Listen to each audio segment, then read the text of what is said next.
হ্যাঁ, তোমার অ্যাঙ্গেল ঠিক আছে। আমি আমার চুলটা দেখে নিই। তুমি এতক্ষণ তোমার চুল দেখেছিলে। ওকে, ঠিক আছে।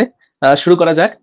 আজকে আমাদের সাথে যে রয়েছে সে হচ্ছে রওশন হাবিব এবং একদম ফার্স্টেই বিধিসম্মত সতর্কীকরণ যে আজকে আমরা যেটা করতে চলেছি এটা একদম ইন্টারভিউ না। মানে আমি ওকে জিজ্ঞাসা করব না যে আপনার এই সাফল্যের পেছনে কোন প্রকাশনীর হাত আছে, কোন বইটা পড়েছিলেন, কত ঘন্টা ধরে পড়েছিলেন এইসব একদম আমরা জিজ্ঞাসা করব না। এটা জিপি আড্ডা, জ্ঞানপীঠ আড্ডা। অনেক পুরনো একটা সেগমেন্ট। প্রায় ৪-৫ বছর আগে আমি করেছিলাম একবার। তখন কারোর সাথে, এখন আবার রওশনের সাথে এটা বৌনি হচ্ছে। এরপর ধীরে, ধীরে অন্যান্য মুখরাও আসতে থাকবে। তো ১ম এ আমি রওশনকে জিজ্ঞাসা করব, বলো কেমন আছো? ধন্যবাদ প্রথমে স্যার আপনাকে প্ল্যাটফর্মটা আমাকে গল্প আড্ডায় ইনভাইট করার জন্য, এবং আজকে 5th সেপ্টেম্বর আপনাকেও শিক্ষক দিবসে অনেক শুভেচ্ছা স্যার। এখন ভালোই আছি স্যার। এখন আমাদের জয়েনিং এখনো হয়নি, জাস্ট ডকুমেন্ট ভেরিফিকেশন হয়েছে, তো মোটামুটি ভালোই আছি। ওকে। আচ্ছা রোশন, একটা জিনিস বলো। আমি দেখেছিলাম যে যখন তুমি তোমাদের এলাকারই কোনো এক জায়গায় গেছিলে, একজন আইপিএস অফিসার ছিলেন। তো হঠাৎ করে লাস্টে উনি বলে উঠলেন, "ও নাম ভি রোশন और नाम सबका नाम रोशन किया" এরকম একটা বলে উঠলেন। ঠিক আছে? তোমার নামটা কে রেখেছিল? নামটা আমি ঠিক জানি না স্যার, তো আমার দাদু মনে হয় রেখেছিল রোশন হাবিব। আমি আচ্ছা, শিওর না মানে কে। ওই আইপিএস অফিসারদেরকে দেখলাম একটু চমকে গেলেন যে আচ্ছা, নাম ভি রোশন কিয়া और नाम भी रोशन है। আলাইন যে বাহ! উনি ভালো বেশ অবজার্ভ করেছেন। মানে আমি বা আমরা তো নামটা জানি। কিন্তু ওই অর্থে হিন্দিতে যে রোশন অর্থে ব্যবহৃত হয় আমরা কিন্তু সেই অর্থে সাধারণত ভাবিনি বা ভাবি না। আচ্ছা, একটা জিনিস বলো। সেটা হচ্ছে যে আ লাইফ বিফোর ওই ৫ তারিখ, ৫ই জুন আমি যদি খুব ভুল না হই। আর লাইফ আফটার ৫ই জুন, ঠিক আছে? June, July, August, September. এটা সেপ্টেম্বর ৪ তারিখ, তাহলে আজকে ৫ তারিখ। বাহ! এটা তো দারুণ কোইন্সিডেন্ট। তো মানে কতটা বদলেছে? মানে মানে বদলেছে মানে আমি শুধু এটা বলছি না যে অনেক তুমি মানে অনেকে কংগ্রাচুলেট করেছে। সেই শুধু সেটুকু না। আর কি মনে হয় যে এখনো জয়েন করোনি সেটুকু বুঝেছি। বাট আর চারপাশের যে দিকগুলো সেগুলো কি কিছু বদলেছে? হ্যাঁ স্যার, অনেকটাই বদলেছে আমি তো বলবো, কারণ মানে আমরা নিম্ন মধ্যবিত্ত পরিবার থেকে আমরা বিলং করি, তো সেই জায়গা থেকে মানে এডুকেশন হচ্ছে একটা সব থেকে বড় মাধ্যম এটা আপার সোসাইটিতে। এবং আমার এখনো মনে পড়ে একজন স্যার আমাকে বলেছিল যে সিভিল সার্ভিস শুধু ফাইন্যান্সিয়াল একটা জব না, এটা একটা সোশ্যাল রিকগনিশন থেকে শুরু করে সোশ্যাল রিকগনিশন, আপলিফমেন্ট, আরো পারপার্শ্বিক আরো ২-৪ জন আমাকে দেখে ইন্সপায়ার হবে। মানে ঠিক, একটা ঠিক, ঠিক। ফিনান্সিয়াল সিকিউরিটি আছে প্লাস একটা প্রেস্টিজিয়াস জবও এটা। তো আমি এখনো যদিও মানে আমরা জয়েন করিনি, বাট তবুও চারিদিকে মানে আমার একটা মানে সেই মানে একটা ইম্পর্টেন্স দেওয়া, যে সবাই ইম্পর্টেন্স দিচ্ছে একটা ভীষণ ভালো হচ্ছে। আমাকে দেখে আমাকে প্রচুর জন মেসেজ করে আমাদের গ্রামের এবং আশেপাশে সবার, মানে অনেক জায়গা থেকে। তারা দাদা কিভাবে পড়বো, সবাই একটা জিনিস জানতে চাই, দাদা কিভাবে পড়লে প্রথমবারে ক্র্যাক হওয়া যায়। হুম। তো আমি যে তুমি ক্র্যাক করেছি, তো ওটাই সবাই মানে ভাবে যে সিভিল সার্ভিস মানে অনেক লম্বা প্রসেস, মানে ঠিক, ৫টা ৬টা অ্যাটেম্প নিতে চাই। বাট আমার ইন্টারভিউ বা আমার মুখে অনেক জায়গায় শোনার পর তাই এটা জানতে চাই দাদা কি করে পড়লে যে একবারে হওয়া যায়।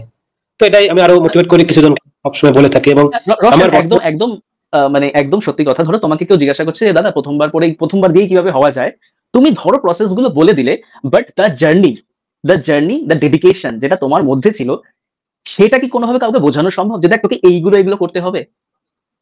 না মোটিভেশন তুমি আমি যত ঘন্টা একদিন পড়তে। হ্যাঁ, বলো। হ্যাঁ, ওটা তো আমার নিজে থেকে যদি নিজে না চাওয়ার পাওয়ার ইচ্ছা থাকে তো কোনোদিনই হবে না। মোটিভেশন নিজের মধ্যে থেকে আনতে হবে। আমার নিজের মধ্যে জেদ ছিল যে পেতে হবে মানে পেতে হবে, এবং এক্সিকিউটিভই পেতে হবে। তো এরকম টার্গেট প্রথম থেকেই ছিল। তো ওই জন্য স্যার আমি প্রথম থেকেই এরকম। আমি সত্যি বলতে কোনো মোটিভেশন তেমন ভিডিও দেখিনি, কোনো সেমিনার প্রোগ্রামও খুব একটা অ্যাটেন্ড করিনি। আমার মনে হয় যে মোটিভেশন অন্যজনের থেকে ২-১ দিন চলে, কিন্তু নিজের মধ্যে না থাকলে সেটা কোনোদিনই হবে না।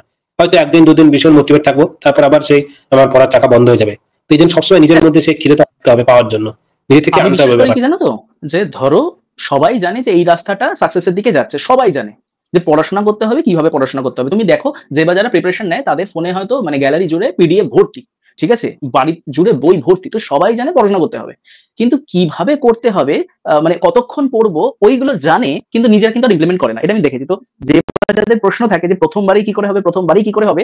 পারলে তুমি ওই যে এখন না নতুন একটা ভিডিও বেরোয়। ঠিক আছে? যে journey or 24 hours of a UPSC aspirant or 24 hours of a WBCS aspirant. তো তুমি এভাবে দেখাতে পারো যে দেখো সকালে ঘুম থেকে ওঠা থেকে শুরু করে রাত অব্দি আমি কতক্ষণ পড়তাম, কি করতাম, কোন কাজ করতাম।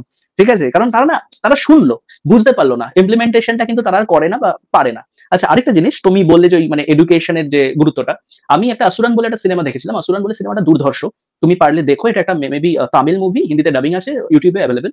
ওখানে লাস্ট একটা ডায়লগ আছে। ঠিক আছে? একদম লাস্টে বলছে যে ওরা আমাদের জমি কেড়ে নেবে। মানে আমাদের জমি থাকবে, ওরা জমি কেড়ে নেবে।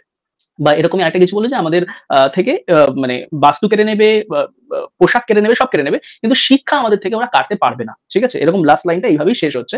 তো বইটা খুবই সুন্দর এবং দেখাবে যে ওর ভদ্রলোকের ২ ছেলেই মরে গেছে এবং সে যে ছোট ছেলে তাকে বলে তুই শুধু পড়াশোনা কর। তো কোথাও না কোথাও যখন জানি যে সবাই যে পড়াশোনাটা আসল, ঠিক আছে?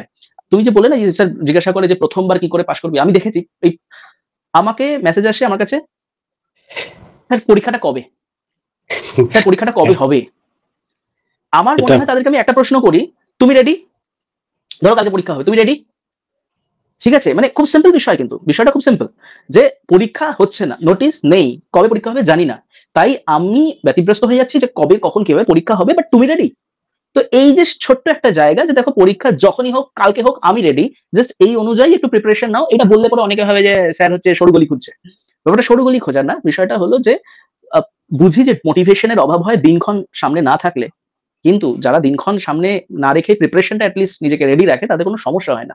ওকে, আচ্ছা আরেকটা জিনিস সেটা হচ্ছে বলো যে এই যে তুমি বললে যে অনেকে হচ্ছে এরকম কংগ্রেচুলেশন করেছে, আশপাশটা বদলে গেছে বা যেখানে যাই, তোমার এত ফ্যান ফলোয়ার্স কি করে হলো? মানে আমি তোমাকে বলে দিচ্ছি, ব্যাপারটা আমি বলে দিচ্ছি। ধরো প্রীতম র‍্যাঙ্ক 1, তো ওরও কিছু ফ্যান হয়তো হয়েছে, কিন্তু তোমার ফ্যান কিন্তু তার থেকে অনেক বেশি, অনেক গুণে বেশি। তো এটার রহস্য কি? মানে আমি একদম সিরিয়াসলি দেখেছি বলেই জিজ্ঞাসা করছি, আমি দেখেছি তোমার ফ্যান ফলোয়ার্স বেশি। সেটা আমি নিজেও জানি না, বাট হতে পারে স্যার আমাদের গ্রাম থেকে আমি প্রথম, মানে আমাদের জলঙ্গি ব্লক থেকে। আর আমরা হুম, স্যার একদম আমাদের একদম বর্ডারের বাড়ি, তো মানে মুর্শিদাবাদ একদম প্রান্তরে জলঙ্গি, এরপর নদিয়া শুরু হচ্ছে আর ওইদিকে বাংলাদেশ। তো একটা প্রত্যন্ত আচ্ছা, মানে গ্রাম থেকে মানে উঠে এসেছি বলে, মানে একটা গ্রাম মানে রুরাল ব্যাকগ্রাউন্ড আছে। তারপরে স্যার আশেপাশে মানে তেমন কেউ খুব একটা সিভিল সার্ভিস ক্র্যাক করেনি, তো হুম, ফ্রেন্ড হুম, সার্কেল থেকেও হয়ে গেছে। হুম। ওখান থেকে সবার একটা চোখে পড়েছে। তো হতে পারে ওখান থেকে, আমি নিজেও জানি না স্যার আমার ফ্যান ফলোইং কতটা বাকি। যতটা পারি স্যার, অনেকে আমাকে টেক্সট করে, প্রচুর জন মেসেঞ্জারে টেক্সট করে, আমি যতটা পারি হেল্প করার চেষ্টা করি। আচ্ছা, আমি বলে রাখি যে আমি যেটা করব, তোমার যতগুলো ইন্টারভিউ আছে আমি মোটামুটি সবই দেখেছি। এই ভিডিওর নিচে কমেন্ট সেকশনে আমি তোমার সমস্ত ভিডিওর সাথে যোগ করে দেবো। ঠিক আছে? তাহলে কি যে বা যারা ধরো এট লিস্ট স্ট্র্যাটেজি জানতে চাইছে তাদের জন্য সুবিধা হবে। কারণ আমরা তো এখানে কোনো স্ট্র্যাটেজি আলোচনা করছি না। আমরা এখানে সিম্পলি মানে ভাট বকছি, আড্ডা মারছি। ঠিক আছে? আচ্ছা, আমার যেটা তোমার থেকে আরেকটা জিনিস জানার ছিল সেটা হচ্ছে যে ধরো জব রেসপন্সিবিলিটি কি তুমি জানো বা জানতে যে কি মানে কি কাজগুলো করতে হবে, কোন কাজটা তুমি এখন সামলাতে চলেছো, সেটার জন্য তুমি এখনো পর্যন্ত কতটা মানসিকভাবে প্রস্তুত? জানি ট্রেনিং হবে, তার আগে এখনো পর্যন্ত কি ভেবে রেখেছো? স্যার ভেবে তো মানে দেখেছি একটা ভিডিওর মানে জীবন কেমন। আমি একবার ঘুরতে গেছিলাম, ওটা আগের ভিডিওতে বলেছিলাম, পুরুলিয়াতে একবার ঘুরতে গিয়ে তো ভিডিও দেখেছি। আমার মানে এটা তো ভিডিওর কাজ নেই এমন কিছু না, সব কাজই মানে একটা ব্লগ থেকেই সমস্ত ডিপার্টমেন্ট যেগুলো রয়েছে জানি, মোটামুটি স্যার একটা আইডিয়া আছে। তো আমি তো স্যার মেন্টালি একদম রেসপন্স মানে এখন মানে একদম মেন্টালি প্রিপেয়ার হয়ে আছি। তো জাস্ট ওয়েট করছি কবে জয়েনিং হবে। জানি না ভবিষ্যতে কি হবে, তা যতটা পারা যায় একদম ফিল্ডে থেকে কাজ করার ইচ্ছা, অনেস্টি ভাবে যতটা পারা, যতটা পড়েছি বা যা শিখেছি জীবনে। আমাদের ফ্যামিলি যারা জব অনেকে মানে ভিডিও জব করে না, বাট অনেকে আছে মানে অন্য জায়গায় জব করে, তাদের থেকে হুম, একটা ফ্যামিলি শিক্ষা আছে। যতটা পারা যায়, আমি নিজে নিম্ন মধ্যবিত্ত থেকে বিলং করি, তো আমি বুঝতে পারি প্রবলেমটা কোথায়। রুরাল ক্লাস সোসাইটি যারা আছে বা হুম, আরো হুম, নিচে হুম। লেভেলে যারা বসবাস করে, তো তাদের সমস্যাটা আমি বুঝতে পারি। তো যতটা পারা যায় মানুষের মার্জিনালাইজ পিপল যারা আছে তাদের জন্য কাজ করার ইচ্ছা আছে। অ্যাপার্ট ফ্রম এবার ট্রেনিং সার্ভিস। ফিট হ্যাঁ হয়ে বলো, যাবো আচ্ছা তখন কি শিখ। যেটা বলছিলে? আচ্ছা, সার্ভিসের বাইরে কিছু ভেবে রেখেছো? মানে ধরো তোমার সার্ভিস তোমার জুরিসডিকশনের ভেতরে তোমাকে যা যা কাজ করতে হবে, তোমার দায়িত্ব সেগুলো। দায়িত্বের বাইরে কিছু কখনো করবে, শিক্ষামূলক কিছু বা ট্রেনিং মূলক কিছু কাউকে দেবে, এরকম কিছু ভেবে রেখেছো কখনো ফিউচারের জন্য? So, আমি তো ক্লাস নিতে পারবো না, আমি বাট আমি একটা নিজের গ্রুপ খুলেছি অলরেডি। জাস্ট পার্সোনালি মোটিভেট করি, মানে স্ট্র্যাটেজি শেয়ার করি। আমি কিছু জনকে মানে বুকসও আমার গুলো দিয়ে দিয়েছি, এবং আমি এটাও হুম, বলেছি হুম, মোটামুটি খুব কাছের মানে আছে কয়েকজন, অনেকজনই আছে। তো যদি কোনো ফিনান্সিয়াল প্রবলেম হয় বা যে কোনো সমস্যা হোক আমাকে জানাতে, আমি যতটা পারি হেল্প করে দেবো। এরকম যারা এই প্রিপারেশন লাইফে আসছে বা অন্য যে কোনো কম্পিটিটিভ লাইনে আছে, যতটা পারি আমার দিক থেকে স্যার হেল্প করবো। ক্লাস হয়তো নেবো না, বাট পার্সোনালি মোটিভেট করবো বা পার্সোনালি কোনো স্ট্র্যাটেজি শেয়ার করবো, এটুকুই প্ল্যান আছে স্যার।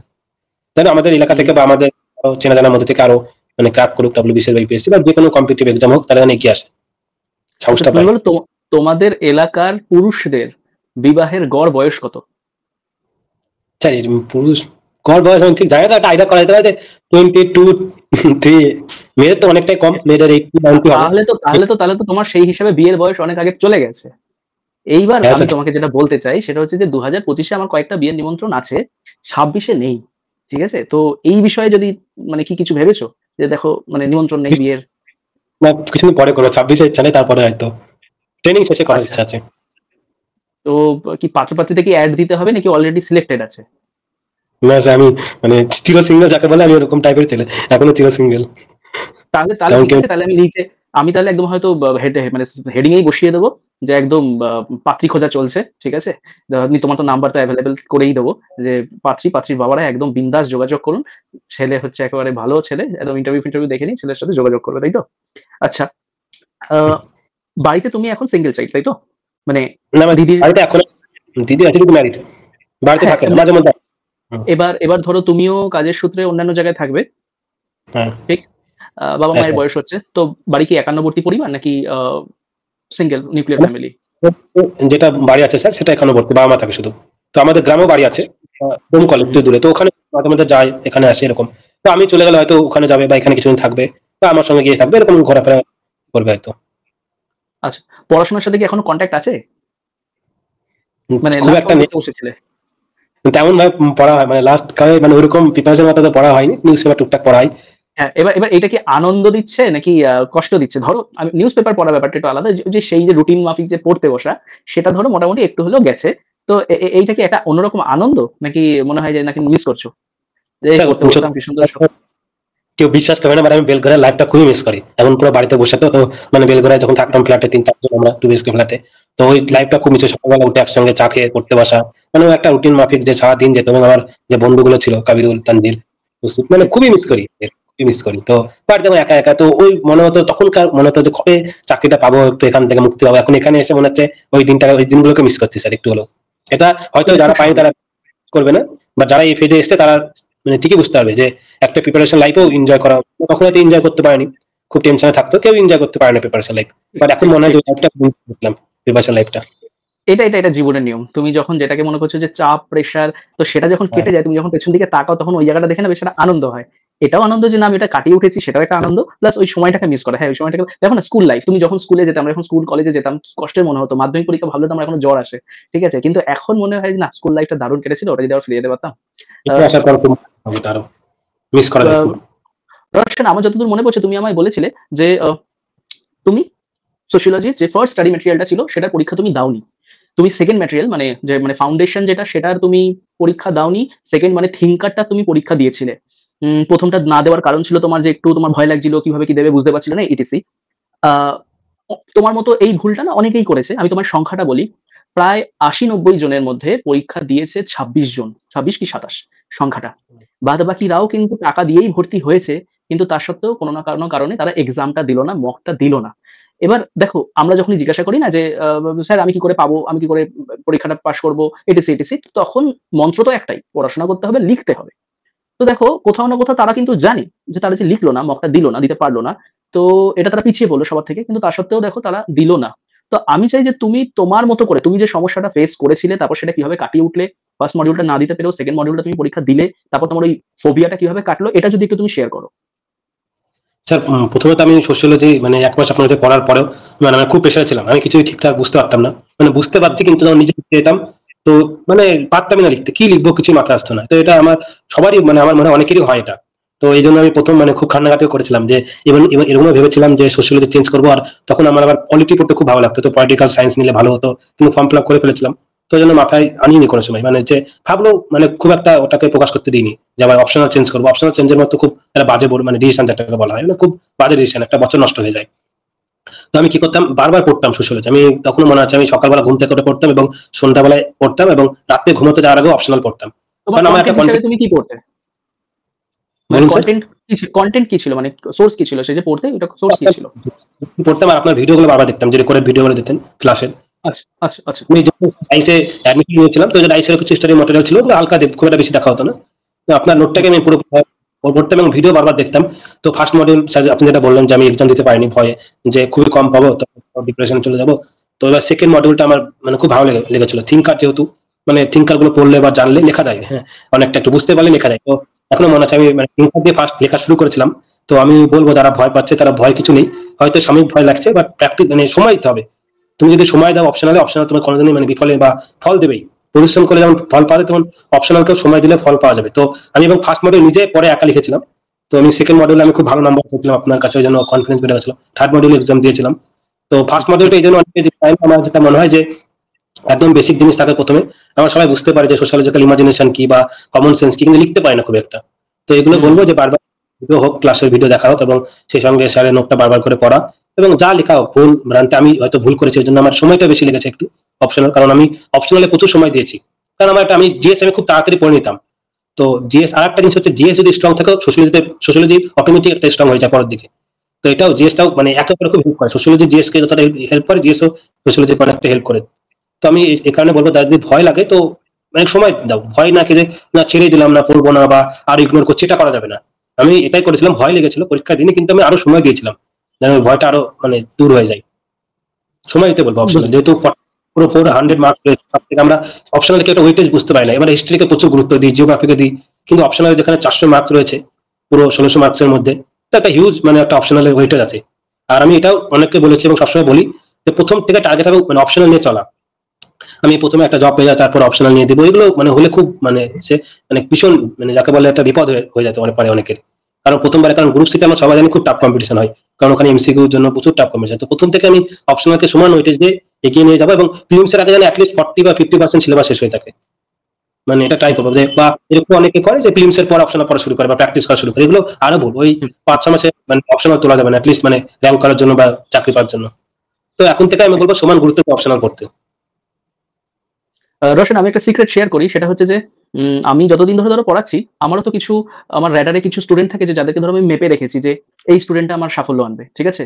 তো গত 17-18 থেকে যতজনকে এরকম দেখেছি বা ভেবেছি তারা পোটেনশিয়ালিটি, সত্যিকারের পোটেনশিয়ালিটি দেখিয়েছে, যে তারা সত্যি একদিন সোশিয়োলজিতে মানে বা sociology as well as GS পেপারে দারুণ নাম্বার তুলবে, দেখেছি যে তারাই আমাকে নিরাশ করেছে, ঠিক আছে? এবার তারা ইচ্ছা করে যে নিরাশ করেছে তা না, আইদার কেউ পুরো সেক্টর থেকে বেরিয়ে গেল, মানে এই ফিল্ড থেকেই বেরিয়ে গেল, বা অন্য কোনো চাকরি পেয়ে গেল, সেই চাকরিতে ঢুকে গেল। সবারই তো আলটিমেট একটা চাকরি দরকার।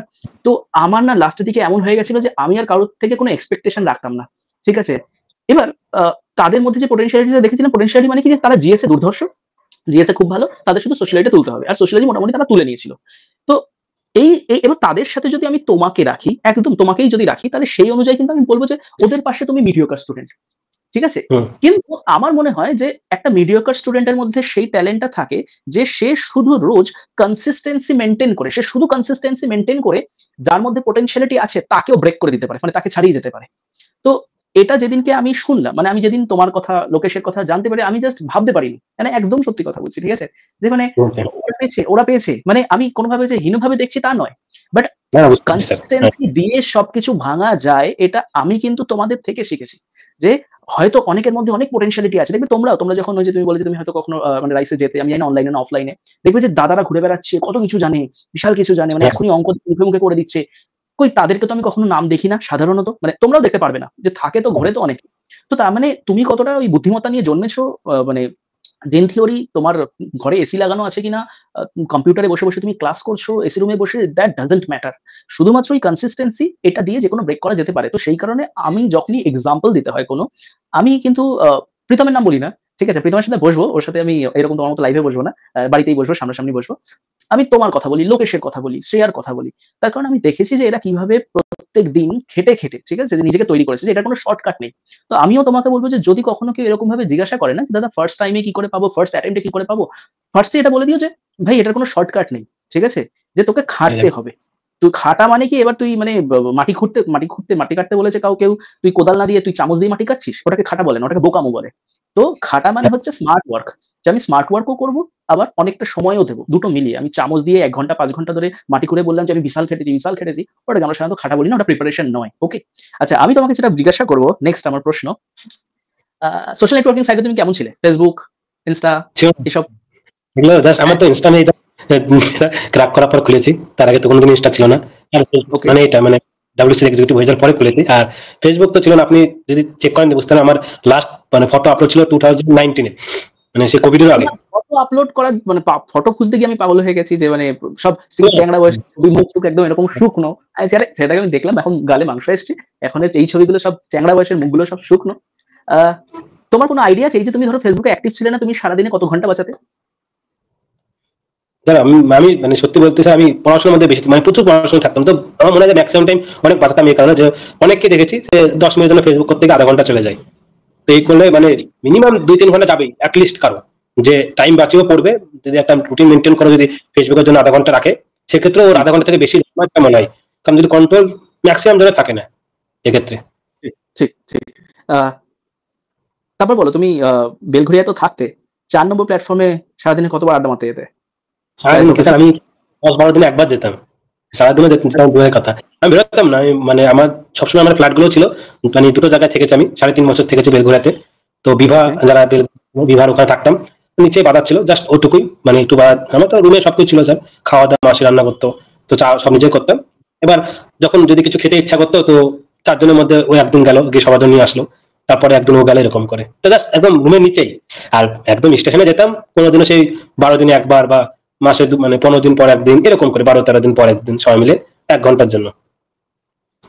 এন্টারটেনমেন্টের জন্য কি করতে মানে এন্টারটেনমেন্ট মানে একদম পিওর এন্টারটেনমেন্ট, যে ধরো বোরিং মনোটোনাস হয়ে যাচ্ছে পড়াশোনা, একটু মাইন্ডের রিফ্রেশমেন্ট। একটু মাঝে মধ্যে স্যার ওই খেতে খেতে নাটক দেখতাম বাংলাদেশের, মানে মোশাররফ করিমের নাটক মানে একটু ফানি নাটক মোশাররফ করিমের গুলো দেখতাম। আর মাঝে মধ্যে যখন খুব বিরক্ত লাগতো একটু গেম খেলতাম, ক্রিকেট গেম বা ফুটবল, 5-6 মিনিটের যে গেমগুলো হয় ফুটবলে, পেস বা ফিফা, ওগুলো খেলতাম। আর তখন খুবই বিরক্ত লাগতো, তো নাটক দেখে নিতাম আধা ঘন্টা খেতে খেতে, বা একটু মানে শুয়ে পড়ে নাটক দেখতাম 45 মিনিট। ওগুলো মানে প্রতিদিন দেখতাম না, হয়তো 2 দিন অন্তর বা 3 দিন অন্তর একদিন। আর আরেকটা নেশা ছিল স্যার, মানে নেশাটা ওয়েব সিরিজ দেখার। এটা তো মাসে হয়তো একবার সারা রাত্রি জেগে একটা ওয়েব সিরিজ দেখে কাটিয়ে দিতাম। যেদিন মানে খুব টায়ার্ড লাগতো বা কোনো মক দিতাম বা একটু মানে ভালো লাগতো না, তো সেদিন রাত্রি জেগে মানে সিনেমা দেখতাম না, আমি সারা রাত্রি 5-6 ঘন্টা টানা ওয়েব সিরিজ দেখে মোটামুটি মাসে একবার বা হয়তো 1.5 মাসে বুঝতে একবার পেরেছি, এরকম। বুঝতে পেরেছি। আচ্ছা রোশন, আমি তোমার একটা অবজারভেশন জিজ্ঞাসা করবো। দেখো তুমি তোমার আশেপাশে বেলঘরিয়া যখন এসেছিলে, অসংখ্য ছেলে মেয়েকে দেখেছো, অসংখ্য, ঠিক আছে? তুমি আসার পরে যারা চলে গেছে বা তুমি থাকতে থাকতে তারা নতুন এসেছে, এটাই অনেকেরই হলো না, কারোর কারোর হলো, সেই কারোর মধ্যে তুমি পড়ো, 150 জনের মধ্যে তুমি পড়ছো। যদি মানে এক্সাক্ট সংখ্যাটা আমি বলতে না পারি, 150 জনের মধ্যে তুমি পড়ছো। তো একেবারে চোখ কান্না বন্ধ করে আমরা বলতে পারি এটা তো লটারি সিস্টেম না, যে এই রসনের লটারি বেরিয়ে গেছে। লটারি বেরোয়নি, পিওর খাটনি।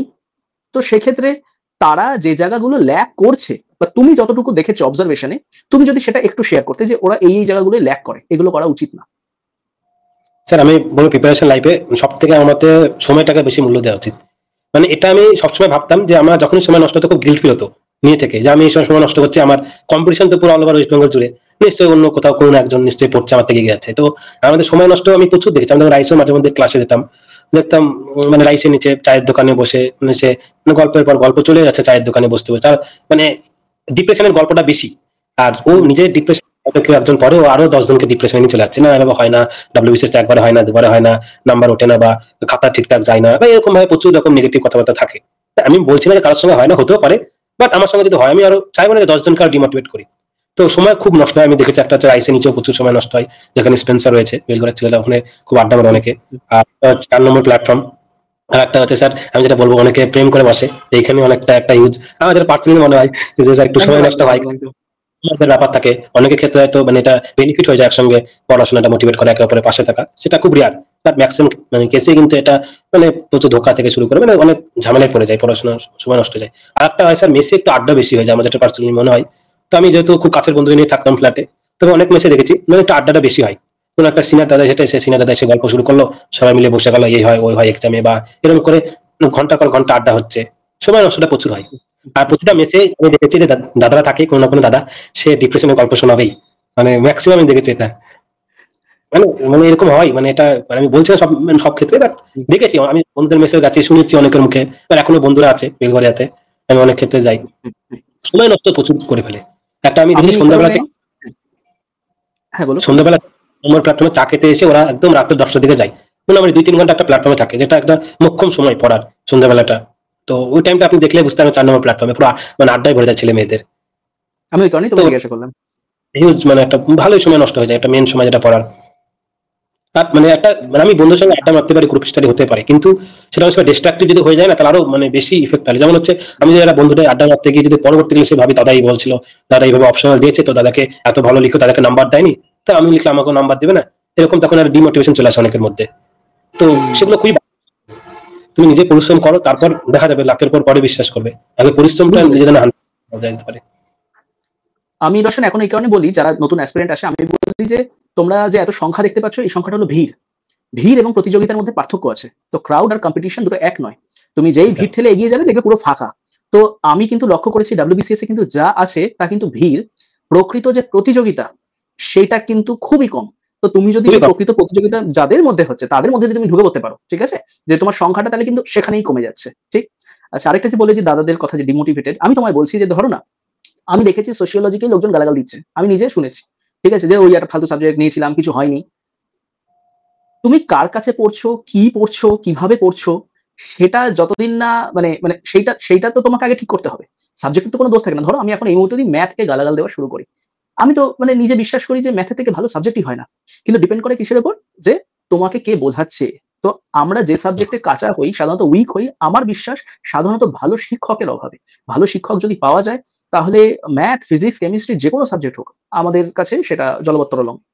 তো যে বা যারা নিজের মেন্টাল যে অবস্থা সেটা যেন অন্যের উপর না চাপায়, এবং এটা হয়। তুমি যে পরম্পরা প্রতিষ্ঠা অনুশাসনের কথা বললেন, ওই যে বেলঘরিয়ার বা কম্পিটিটিভ ফিল্ডের, ঠিক আছে? এটা আমি হতে দেখেছি বা শুনেছি। তো এবং এই জিনিসটাই না ক্যারি ফরওয়ার্ড হয় যে, ধরো একটা পপুলার সাবজেক্ট অপশনাল, আমি তার নাম নিচ্ছি না, এইটা নিয়ে নাম্বার উঠবে। আরে নাম্বার উঠবে আর তুই নাম্বার তুলতে পারবি, দুটোর মধ্যে তো পার্থক্য আছে। ওই হ্যাঁ, এটা দাদাটা হচ্ছে কথা। বলেছিল যে নাম্বার উঠবে। ঠিক আছে? তো তুমি কিন্তু সাধারণত, আমি তোমার নাম দিয়েছি হচ্ছে মিথ ব্রেকার। তোমরা সবাই কোনো না কোনো মিথ ব্রেক করেছো। তো তুমি কোন মিথ ব্রেক করেছো? ১, যে সোশিওলজি বাংলাতে লিখে পরীক্ষা পাস করা যায়। ২, ফার্স্ট টাইম দিয়েও পাস করা যায়। হ্যাঁ, এটা সোশ্যোলজি তো একটা বাংলা বিশাল কনফিউশনে ছিলাম স্যার। আমিও অনেককে জিজ্ঞাসা করতাম, মাঝে মধ্যে আমার ভয় লাগতো খুব। আমি নিজেও কনফিউশনে ছিলাম, কিন্তু ভালো লিখেছিলাম স্যার, ভাই মানে খুবই ভালো পরীক্ষা হয়েছিল। মানে তো ওইটা এটা কনফিডেন্স ছিল, বাট মাঝে মধ্যে ভয় লাগতো যে তো ওয়েস্টার্ন সাবজেক্ট বাংলাতে লিখে কতটা নাম্বার পাওয়া যায়। আমি তো দেখলাম যে মোটামুটি যে বা যারা অ, আ, ক, খ পারে তারাই সোশিওলজি পড়াতে শুরু করে দিচ্ছে। ঠিক আছে? একদম সত্যি কথা বলছি। মানে কাল যদি দেখি যে মানে কেউ একটা ৬ মাসের ৭ মাসের কোর্স করে সোশিওলজি পড়ানো শুরু করছে, আমি দেখে খুব একটা অবাক হব না। কিন্তু মানে তাতে আমার কিছু সমস্যা নেই।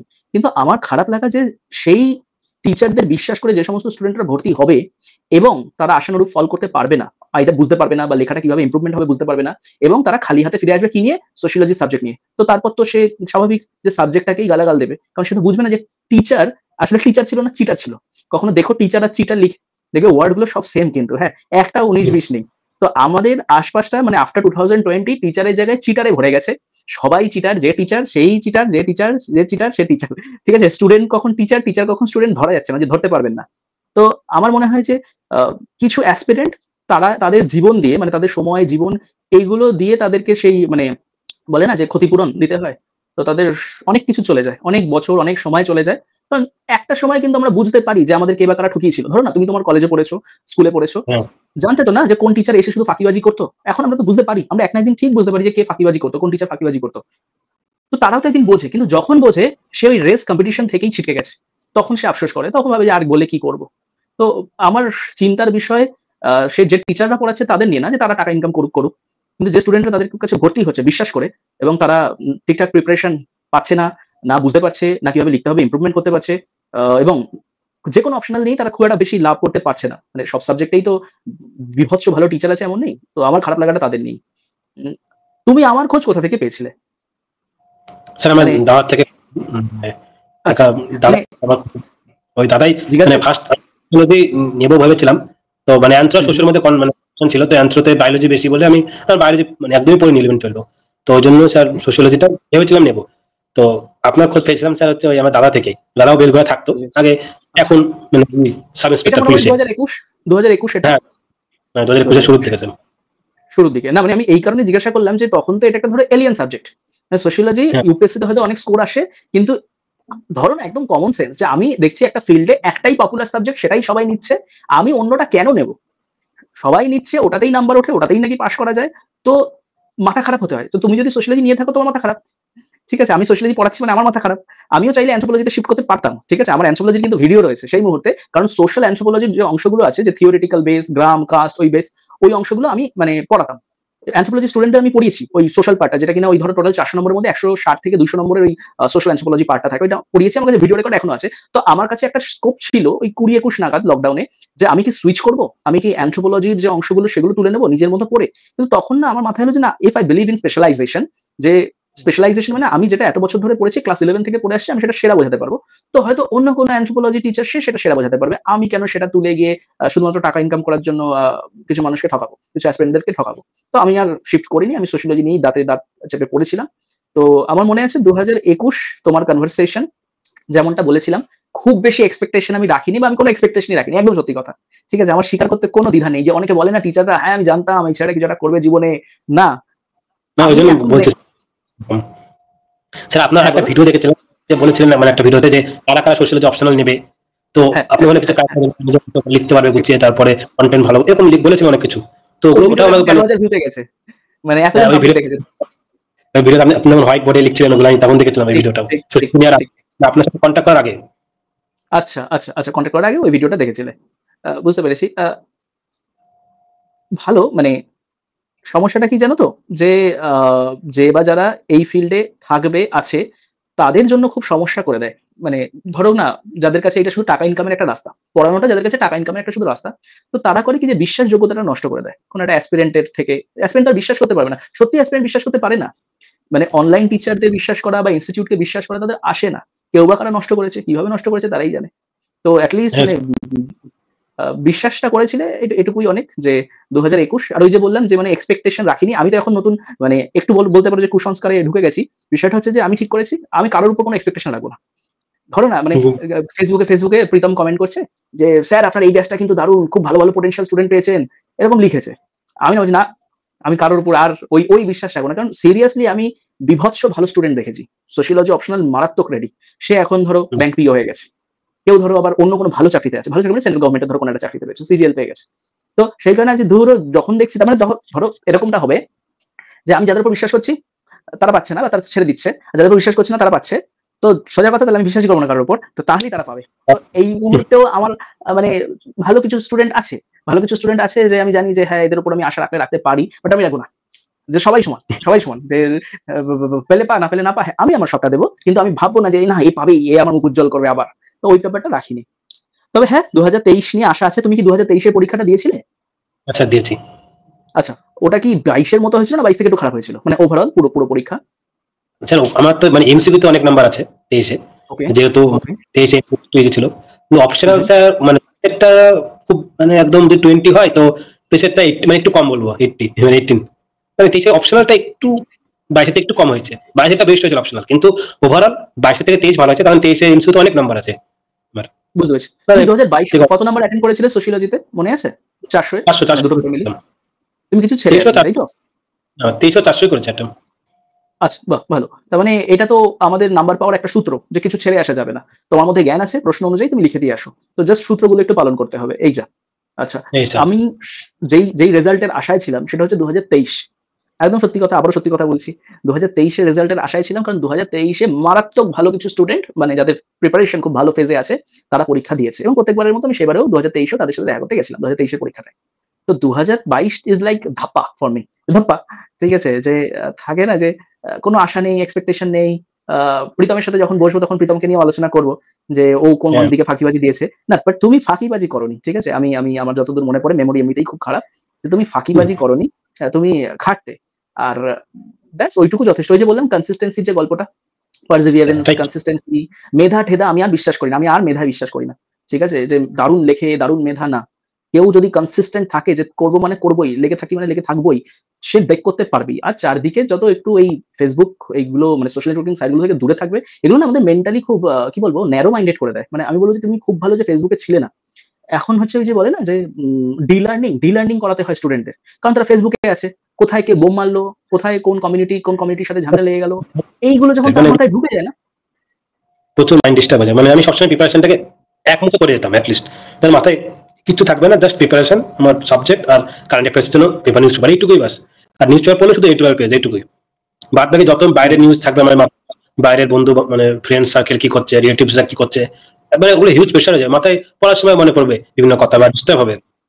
সবসময় প্রিপারেশন ওরিয়েন্টেড থাকতে হবে, পুরো ফোকাসড। ঠিক, ঠিক, ঠিক। আহ ঠিক আছে রওশন। কিন্তু আমি তোমাকে এই একটা জিনিসই তাহলে জিজ্ঞাসা করব তাহলে মেয়ে দেখছি, ঠিক আছে? পাত্রী দেখছি তাহলে, তাই তো? সবাই মিলে। আপনি আমরা যদি সবাই মিলে পাত্রী দেখা একটু শুরু করি, আশা করি ২০২৬ এ তাহলে আমি একটা নিমন্ত্রণ পাবো। ঠিক আছে? আর না আমি দোয়া নিমন্ত্রণ ২৬ আর ২৭ এ দোয়া পাবো। ঠিক আছে? না দেরি করো না। আমি জাস্ট একটা সাজেশন দেব। উম দেরি করো না। হ্যাঁ, যদি পছন্দ থাকে তাহলে দেরি করো না। আর যদি কেউ মানে পছন্দ না করা থাকে তাহলে তো দেরি হবেই। সেটা আলাদা বিষয়। আর পছন্দ নেই। নিমন এই, পছন্দ করা নেই। কি অবস্থা? মানে এটাও শিক্ষণীয়। ঠিক আছে? যে এটাও আমাদের জন্য শিক্ষণীয় যে বেলঘরিয়ায় ছেলেটা থেকে গেছে। মানে রীতিমতো কলকাতার হাওয়া গায়ে লেগেছে। তার সত্ত্বেও না ৪ নম্বরে গিয়ে আড্ডা দিয়েছে। আর আমি কলকাতা অনেক আগে থেকে ছিলাম, মানে সেই আচ্ছা, 2015 থেকেই। আমার কলেজ ৪ বছর কলকাতাতেই কেটে। ফিশারিজ হ্যাঁ, হ্যাঁ, বেলগাছিয়া। হ্যাঁ, বুঝতে পেরেছি, বেলগাছি বুঝতে পেরেছি। নিউ গড়িয়াতে কলেজ। না, আমি সবসময় বিশ্বাস করি যে নিড। তোমার কোন নিডটা বেশি? পেটের টান বেশি না মনের টান বেশি? ঠিক আছে? পেটের টান ইস like I need a job. মনের টান হচ্ছে যে কেউ যদি আমার থাকতো, আমার মনের সুখ-দুঃখের কথাগুলো বুঝতো। ঠিক আছে? তো যার যে টান বেশি সেই টানের দিকে তাকে ধাবিত হতেই হবে। আর আরেকটা জিনিস যেটা রসায়ন সেটা হচ্ছে যে সাইকোলজিক্যাল যে ইফেক্ট। ধরো আমি দেখেছি যে ছেলেদের ক্ষেত্রে সাইকোলজিক্যাল ইফেক্টটা কি থাকে যে ঠিক আছে আমি চাকরি পাচ্ছি না, আমার ফ্যামিলির অবস্থা অতটা ভালো না। যদি আমি না খাটি, তাড়াতাড়ি চাকরি না পাই, আমার বাবার উপর প্রেশার বাড়ছে বা মাকে কাজে যেতে হচ্ছে বা আমাকে হয়তো এরপরে কাজে যেতে হবে। এইটা হচ্ছে এক ধরনের আর্থিক প্রেশার। মেয়েদের ক্ষেত্রে দেখেছি এইটা কিন্তু অন্যরকম একটা প্রেশার থাকে। ঠিক আছে? তাদের হচ্ছে মেন্টাল প্রেশারটা অন্য লেভেলের থাকে। বাড়ি থেকে বিয়ে দিয়ে দেবে, বিয়ের চাপ বা হয়তো বয়ফ্রেন্ড বলছে বিয়েটা করে নাও তারপর পড়াশোনা করো। তো ছেলে হয়ে এট লিস্ট এটা আমাদের জন্য কি বলবো যে ভালো যে আমাদের যতটুকু যা প্রেশার বেসিক্যালি সেগুলো অর্থনৈতিক চাপই বেশি থাকে। যে একদম স্যার। আমি কাজ-বাজ না করলে আমার সংসারটা ভেসে যাবে। মানসিক চাপ একটা অন্য জিনিস যেটা হয়তো আমাদের লিঙ্গগত কারণে অতটা ফেস করতে হয় না। হ্যাঁ, আমাদের ফেস করতে হয় অনেক কিছুই মানে পুরুষ হিসাবে। বাট নারী হিসাবে যেগুলো সেগুলো এট লিস্ট যখন শুনি তাদের কথা তো তখন মনে হয় যে কিছু ক্ষেত্রে তো নিজেকে লাকি বলে মনে হয় এই যে পুরুষ হিসাবে জন্মেছি যখন। একদম স্যার এগুলোতে। ঠিক আছে রোশন। আর মোটামুটি আমার যে লাস্ট ২ টো ব্যাচ হয়েছে, তুমি দায়িত্ব নিয়ে ভরিয়ে দিয়েছো। ঠিক আছে? ওখানে একটা সেকশন আমি রেখেছি যে কোথা থেকে আমার নাম জেনেছে। তো সব বেশিরভাগই ওখানে হচ্ছে এই রোশন হাবিব, রোশন দা এই ওই নাম তারা ভর্তি করে দিয়েছে ফর্মে। তো আমি বুঝতে না একদম পেরেছি মোটামুটি আপনার নাম করেছি অনেক জায়গায়। ইংলিশ ডেসক্রিপ্টের জন্য আরেকটা আমি বেলঘড়াতে পড়তাম অনলাইনে, সঞ্জীব খামুরা বলে স্যার নাম আমি প্রচুর করেছি অনেকের সামনে। আর আপনার নাম আচ্ছা, আবার রিজার্ভ করেন সত্যি। না আমরা তো কোনো পেড মানে তো মানে পেড মানে প্রমোশন না, জাস্ট বললাম যেটা রিজার্ভ করেন সেটাই আমার ভালো লেগেছে। মানে আমি বলেছি মানে নির্দ্বিধায় যাকে বলে একদম নো ডাউটস স্যারের কাছে পড়া যেতে পারে। হুম। না আমি আবার হচ্ছে ওই স্পন্সরড অ্যাড, পেইড প্রমোশন এগুলো আবার খুব একটা বিশ্বাস করি না। কারণ দেখো ওই স্পন্সরড অ্যাড ঠিক। বা পেইড প্রমোশন এ যে টাকাটা লাগাবো সে টাকাটা কার? স্টুডেন্টদেরই তো না? তো হ্যাঁ ওটাই। স্টুডেন্টদের টাকা লাগিয়েই আবার স্টুডেন্টদেরকে ডাকছি। তো আমার মনে হয় যে অ্যাজ আ টিচার দেখবে টিচাররা দেখবে ব্যবসাদার হতে পারে না। আবার ব্যবসাদাররা না কখনো না টিচার হতে পারে না। এটা আমি বিশ্বাস করি। ঠিক আছে? একদম। যে আমি যদি মনে করি যে আমি শিক্ষক তো আমি হয়তো আমার যতটা নিডস আছে আমার ডেইলি লাইফ মানে লাইভলিহুড পূরণ করার জন্য আমি হয়তো সেই টাকাটা স্টুডেন্টদের থেকে নিতে পারবো। কিন্তু আমি রাতারাতি বড়লোক গাড়ি কিনলাম, মানে বাড়ি কিনলাম, ঘুরতে গেলাম ওগুলো হয়তো খুব একটা সম্ভব হবে না। তো থ্যাংকস তুমি আমার ব্যাচ ভরিয়েছো। আমি স্টুডেন্টদেরকে যেটা দিয়েছি যে ক্যামেরায় এখন তোমার সাথে আমি বার্তালাপ করছি সেটা 4K ডিজিটাল সেটআপ এবং পেছনে যে দেখতেই পাচ্ছ একটা ইন্টারেক্টিভ প্যানেল বোর্ড। ঠিক আছে? তো আমার সবসময় চেষ্টা থাকে যে আমি স্টুডেন্টদের থেকে কি পেলাম, আমি স্টুডেন্টদেরকে কি দিলাম। এবার বাদবাকি কনটেন্ট রিলেটেড যে সমস্ত আরো স্টুডেন্টরা যা ডিজার্ভ করে সেগুলো চেষ্টা করছি যত ভালো করে দেওয়া যায়। আ তোমরা যে সময় মডিউল পড়েছো, তুমি যে মডিউল পড়েছো, নতুন মডিউলগুলো দেখলে রীতিমতো অবাক হবে। ঠিক আছে? তো তুমি যদি ধরো বলো যে সেইগুলোই স্যার আমি পড়ে গিয়ে পরীক্ষা দিয়েছিলাম। আ তো এখন আরো বেশি ডিটেইলিং দিতে হয়েছে। কম্পিটিশন বাড়ছে। ঠিক আছে? ওই ছেলেমেয়েরা যাতে পরীক্ষার হলে খালি হাতে না ফেরে। যে কনটেন্ট তাদের ভেতরে থাকবে যাও তুমি লিখে আসো। তো ওই কারণে স্টুডেন্টরা যা খাটে টিচারকে তার ডবল খাটতেই হয়। কিচ্ছু করার নেই। তো জাস্ট ওটাই ফলো করার চেষ্টা করছি। সিলেবাসটা পুরো কমপ্লিট আছে 6টা মডিউল আপনার মোটামুটি কমপ্লিট, পুরোটা কমপ্লিট। তুমি 6টা কি মডিউল কমপ্লিট যেটা আমি করে গেছিলে? হ্যাঁ স্যার আমি আচ্ছা, মানে পুরো সিলেবাসটা করে গেছিলাম পরীক্ষা দিতে যেন ছেড়ে না আসি কোনো পোর্শন। আচ্ছা তোমার সবচেয়ে ভালো মানে বেস্ট পার্ট কোনটা লেগেছিল? মানে thinker, methodology, fundamental, problems, caste, থিঙ্কারটা খুব থিংকারদের মধ্যে তোমার ফেভারিট কে? স্যার থিঙ্কার দুর্গেম ভালো লাগে বিশেষ করে সুসাইড বা অর্গানিক্স এই মানে রে! শরীরের ওগুলো। আচ্ছা, আর তাছাড়া ম্যাথস এবারে ভালো লাগে, আচ্ছা, আর সবটাই ভালো লাগে মানে ওরকম ভাবে কাউকে। তো তবে আমি রেডি করে গেছিলাম ভালো করে যে আমাকে ইন্টারভিউর জন্য, তো আমি ভেবেছিলাম 100 বারই বলবো তো বিউরোক্রেসি পাওয়ার জন্য। বাট তোমাকে ইন্টারভিউতে সবগুলোই কি প্রশ্ন করেছিল সোশিওলজিতে? সোশিওলজি কেন নিলে ফিশারি থেকে পড়ে এসে ওটা আর জাস্ট সেক্স আর জেন্ডার ডিফারেন্স, এই ওটা রে! আপনি একটা নোট ফার্স্ট কোশ্চেনই ছিল ওটা আমি পড়ে গেছিলাম। ওই আচ্ছা, একটা পার্ট আপনি মডিউল পাঠিয়েছিলেন জাস্ট ইন্টারভিউর জন্য, ওখানে ছিল এটা সেক্স আর জেন্ডার ডিফারেন্স। আচ্ছা। এই দুটো এটা তেমন কিছু দাও। এটা আই থিংক আমার পাঠানো ছিল না ইন্টারভিউ এর জন্য যদি হয়। এটা আই থিংক প্রতীক স্যারের পাঠানো ছিল। প্রতীক স্যার এটা আমি হ্যাঁ ফরওয়ার্ড করেছিলাম। ওটা আমি কারণ ফরওয়ার্ড ওটা করেছিলাম। ওটা প্রতীক স্যার রেডি করেছিলেন। তো আমি ওটাই ফরওয়ার্ড করেছিলাম। আ ওটা আমি তাহলে গ্রুপে আমাদের ওয়েবার নিয়ে রিসেন্টলি একজন বলছে স্যার ওয়েবারটা অতটা ভালো লাগলো না। আমি বললাম যে যখন চেয়ারে বসবে তখন বুঝবে যে ওয়েবারই ভালো বলেছিল।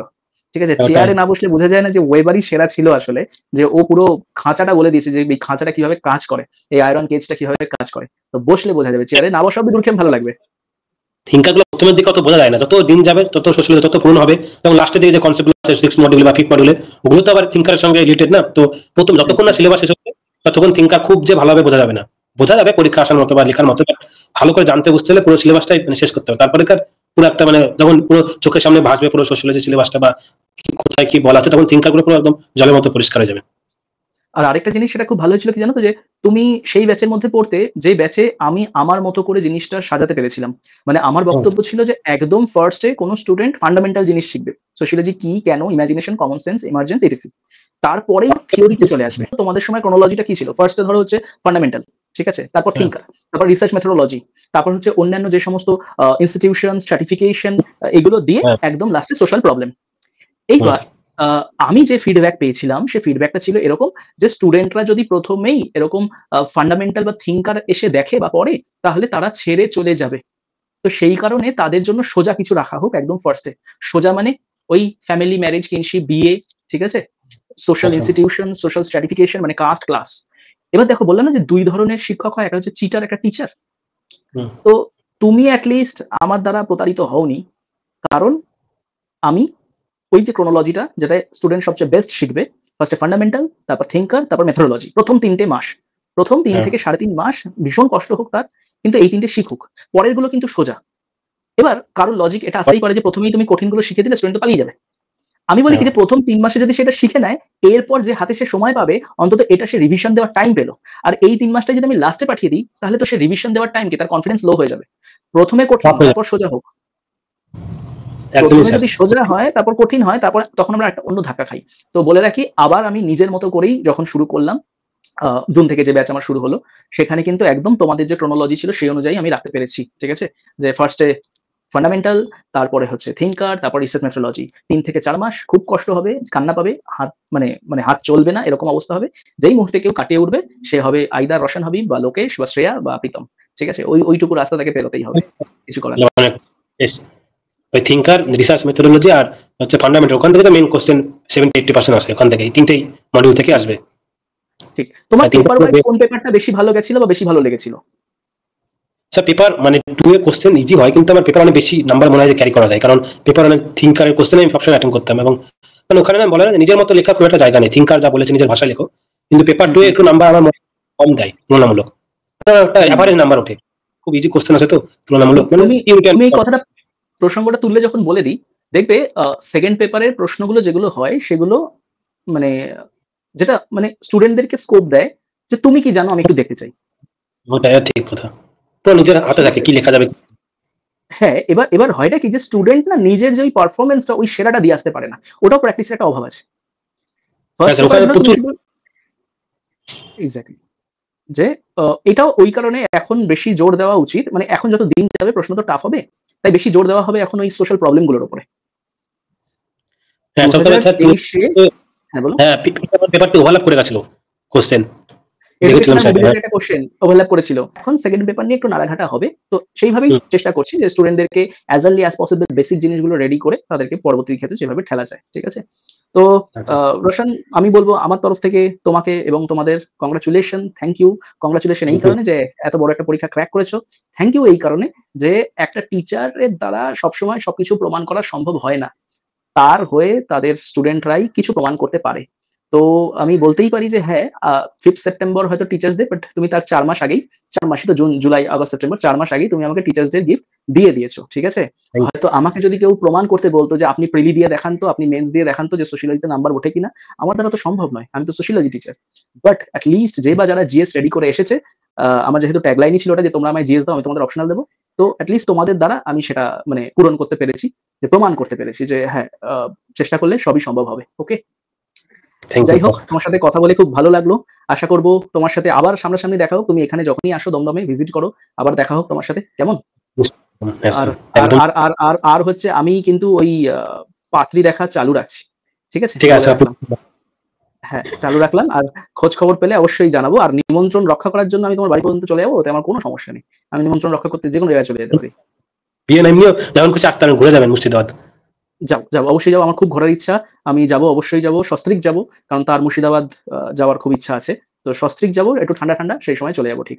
ঠিক আছে? তুমি ঠিক হয়তো আছে। ব্যস্ত থাকবে। এট লিস্ট তোমার থেকে জেনে তো নেবো যে কোন জায়গা না, কিভাবে ঘুরতে হবে। একদম স্যার, চলে আসবেন। ঠিক আছে? ঠিক আছে রোশন। আজকের জন্য তাহলে এখানেই শেষ করছি। কেমন? ঠিক আছে।